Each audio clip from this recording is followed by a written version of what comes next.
The future of happiness. I think it is a really fascinating phenomenon that very often we don't know what would make us happy.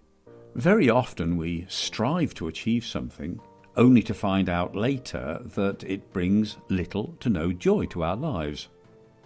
And of course, through the process of trial and error, we go through life finding out what makes us happy and what doesn't. I guess this wouldn't be such a bad thing if we had all the time in the world and the errors we made had relatively minor consequences. But of course, as we know, our lives are not very long, and some of the errors we make can leave permanent damage to our well-being. So, what can we do about it? Well, as you probably already know if you have watched some of our videos, I am a strong believer that education leads to a better outcome. So in this case, the more we know what would make us happy, the greater the chances that we eventually get there. Here, a lot of people would argue that happiness is very different for most people, and indeed there are big differences, but there are similarities. And if we use them correctly, they could make a huge difference in the long run.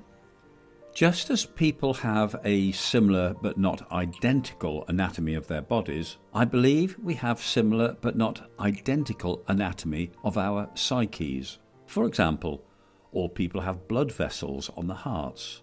They differ a bit in their configuration, but they are always there and supply blood to the heart muscle, and when they get blocked, people have a heart attack.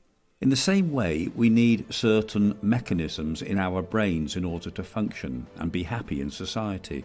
And here is the key part. Similar to the diseases in our bodies, we don't always notice when there is a problem with our psyches. Let's first look at our bodies. If we hit our foot, we immediately notice the pain and know there is something wrong. However, our arteries could be almost blocked for years, and the first thing we notice could be the symptoms of a heart attack when they get blocked completely.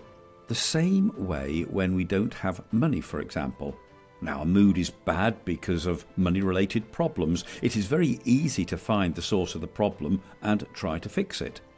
However, similar to the blocked arteries that could cause a heart attack, the lack of empathy and goals in your life that benefit others can, in my opinion, also bring serious problems without necessarily making themselves known before that. For example, constant state of anxiety, panic attacks, depression, or simply lack of motivation and enjoyment in life. And here, as usual, I want to tell you my vision of how the search for happiness will evolve in the future. The more we know about our brains and psyches, the more we will be able to predict what we need before we get to the point of no return. The very rich will realise that, yes, you need to have money to fulfil your needs, but you also need to belong to a greater cause than just your own existence. You need empathy for your fellow humans.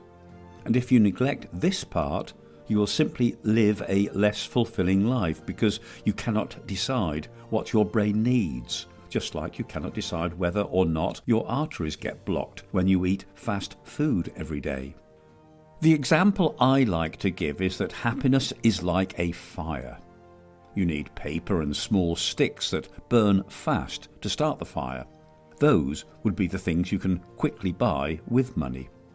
However, if you want a big, warm fire that lasts, you need big logs that are more difficult to ignite. But when they catch fire, they burn for a long time. These things are the skills you develop in your life that benefit others. These are the things that take time to develop and money really cannot buy. That doesn't mean that you should focus on one or the other. If you want a big warm fire, you need both. And this is what I like to call symmetrical happiness, a state of mind where you know what you need and take care of your needs on all levels of your psyche. By the way, I'm not aware whether the term symmetrical happiness has already been established, so if it is, I would be very grateful if you let me know in the comments below.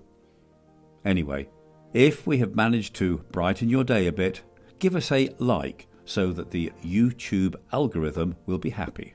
Tell us what you think in the comments below and subscribe for more future thoughts.